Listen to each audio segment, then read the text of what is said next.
welcome back to Worldbox World Domination. With a map like this, you would think that there's just someone amateurish creation in Worldbox, but no. Apparently, this is a map of the anime Re:Zero or RE0 or whatever you want to call that. Now, for those who aren't in the know, RE0 is like an isekai. That would mean isekai anime, which means an anime where a character get transported to another world. So, kind of like now, what would it be? What would be like a common stories that people would know about that kind of stuff? Like Narnia, yes. Narnia would probably be classified as an isekai if it were to be an anime. Now, back to the game we have here, of course, Worldbox World Domination. I would have to also analyze, not analyze, what I'm trying to say is, I'm gonna have to explain the game rules to those who are new to the channel, new to the series. Alright, so I put down the kingdoms, respectively on where they are supposed to be on the map, because we actually have a map. I let them develop naturally until it basically covers the entirety of all of the land here. None are left uncolonized. And the culture are allowed to be flourish to the max level of their respective race. Of course, luckily for me, this time the orc are severely hampered. They are controlled by their tiny little space here. They can't exactly be much of a threat to other kingdoms like Gustical or Kararagi, but they still can steamroll Luxina Kingdom over here, which might just turn the tides of battle in the mid game if they were not, if the orc were to deal with it by that time. With a switch of diplomacy random events on, the kingdom will start to declare war against each other. In the end, there should be one single kingdom left surviving, and that will be the winner, the world dominator. Alright, now that we have done explaining the game, let's start by putting it on ×5 so that we can skip over the boring stuff and jump straight into the war.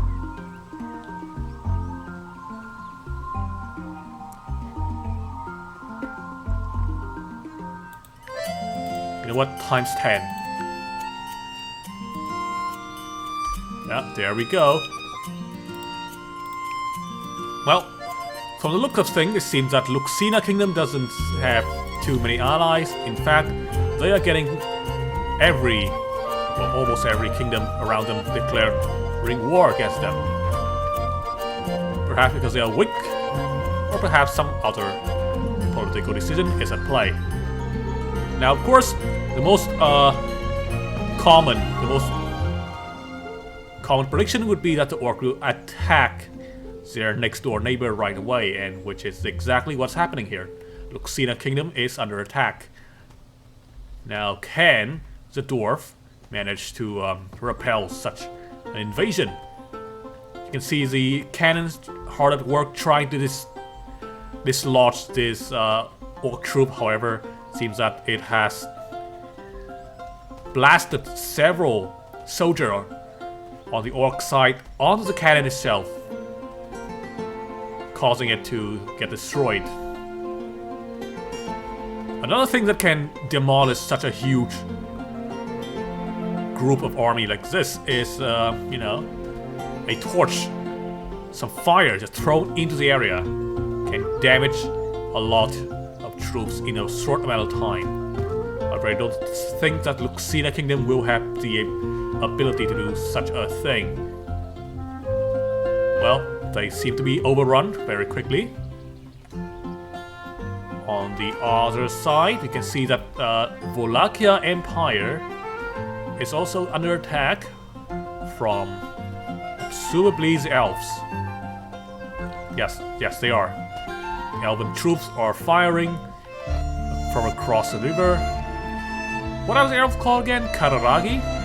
Okay, these guys are also getting attacked as well from the human of Gusteko.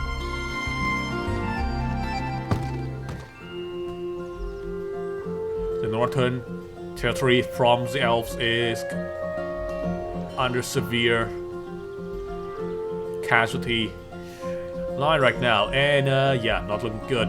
Luxina Kingdom is dust at this point. Now, it seems surprising here that I can see both orc and human troops standing in the same general area. This should probably not happen, but it does, which is very strange. It seems that the human, no, are these? Yes, no, orc. The orc are attacking onto the elven side right now. They're trying to bring hell upon this man, Agni. Okay, where are they going? Where are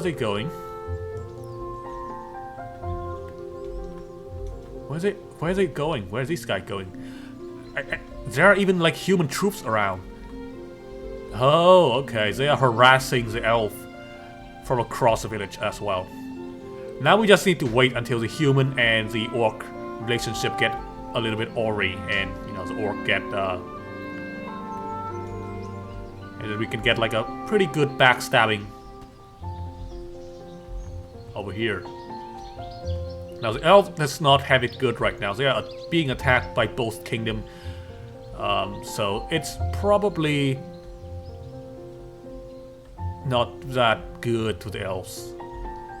Now if they can manage to expand over here, I mean, of course the elves have been able to destroy several human settlements down in the east, in the easternmost side, coastal area of the continent. The thing is, without any sort of like, you know, land-based invasion route, the elves aren't gonna be able to attack into the orcish kingdom at the moment. They can attack the human from here, and they are trying to. Look at the range on these archers. It's simply out. This is simply like, you know, outranging every single human. Not even the orc are safe from the elven squad. Although I feel like the elf would probably be better off supporting the troops over here instead of like shooting at random orc dude from across the village, I mean the river. The attack even like dislodged some of the orc on the other side of the river as well, so it might not be the intended purpose. Alright, now they are here supporting the troops. Now these guys are like, I don't know, I have no idea what they're doing, but I think they might have a lot of they are being distracted right now. Get back into the front line right now, or you will be like left behind, okay? Okay, well, yep. One of those two died, and the second dude also dies as well. That is why you don't stray behind, or you know, go randomly into a weird, hostile territory. Destroy this cannon. Not sure why they're ignoring the cannon. There we go, finally. Destroying the farm as well. This village has been totally destroyed, by the way. The orcs somehow have managed to set down a new colony over here. It is not very, you know, developed as of now, but still quite the interesting development. The human have turned on the orcs in a very obvious move. a backstabbing by the human, perhaps. Or it could have been the orcs. Who knows? In any case though, these guys are now against each other. They're no longer allies. And the human have been able to harass several orcish village. Something that the elf could not do. However, if you look over here, the elves are also not having some fun. This village is left pretty much to its own device. Has no defensive structure anywhere. Doesn't seem to even have people living in this area. Might even be deserted. The elf simply have gone and invest their entire army into this offensive, into the human kingdom. And yeah, it seems that they are kind of paying off a little bit though. Now if these two guys are like fighting each other and severely weaken each other, they might just be weakening themselves for the orcs, which honestly I don't want to see, because the orcs have been winning for quite some time now. Human are suffering from huge casualty without any sort of defensive. There are no army left behind on the human settlement, on the human, you know, kingdom. I don't think there are any dude left in the orc kingdom as well. Any human dude. You see several humans, civilian, are taking up arms to defend their villages, but it simply is not effective. Well, here we go. This guy's using a speeding stick. Oh, it seems that the human army have made their way back and try to somehow the orc also here, which is kind of peculiar. This is a three-way fight. None of them are allies with each other. They seem to all be hostile, and the orc seem to have the upper hand here. The human have pretty much been destroyed, and the elves are also destroyed as well. The humans, without any luck, have been completely ground to dust in only a few years, despite their huge empires. Oh my god, the orcs are gonna win again. Holy.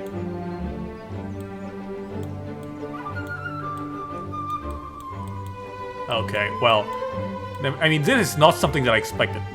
Alright, I deliberately put the orc in a place where they cannot develop. And yet here they are, completely destroying that plan.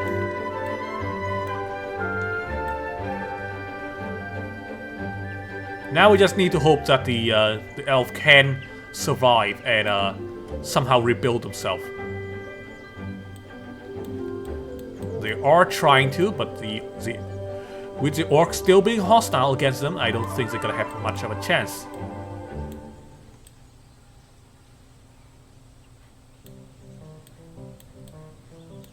Perhaps leaving the far eastern colony to develop the west and the north would probably be better for the elves.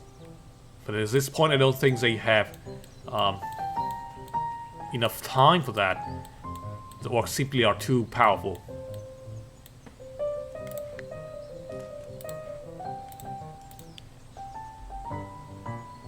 Alright, the rebuilding phase is currently in the work. They have made peace with each other, so that's give me some hope that the elf can somehow turn this around.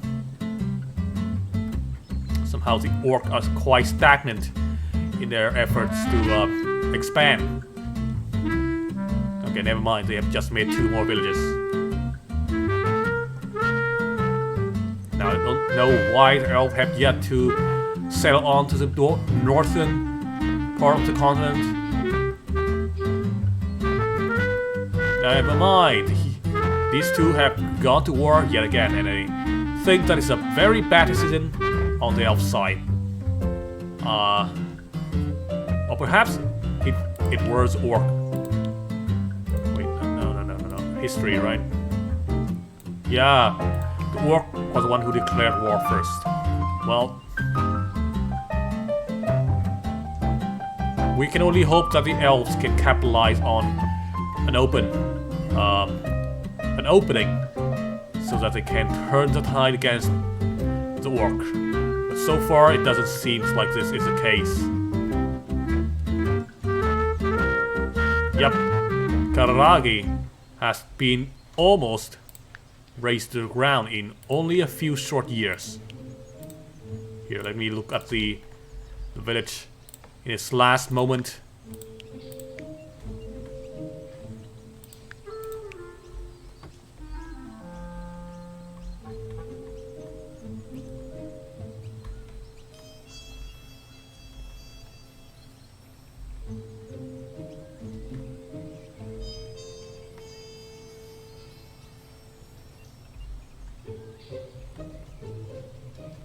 Okay, now where are the rest of the elves?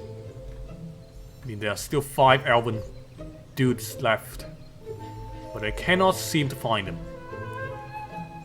They don't seem to show up on the map. I wonder where they have gone. I see them. I see them. And they're dead.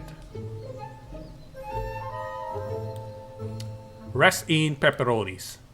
The Wallachia Empire, despite their isolated geography, has somehow been able to play the great power against each other and managed to survive and become the winner of this match, which I honestly think that the orc somehow have some kind of, like, you know, bias from the deaf. I mean, look at this, huh?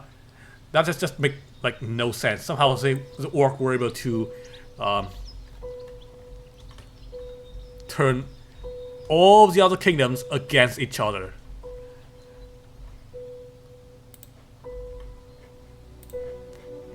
Alright, well, that's gonna be it for the video today. I hope you guys enjoy it. Leave a like if you do, subscribe if you want to see more. And of course, see more what? Actually, see more of Worldbox, World Domination, or other games. Who knows? But yeah, see you in the next video. Bye.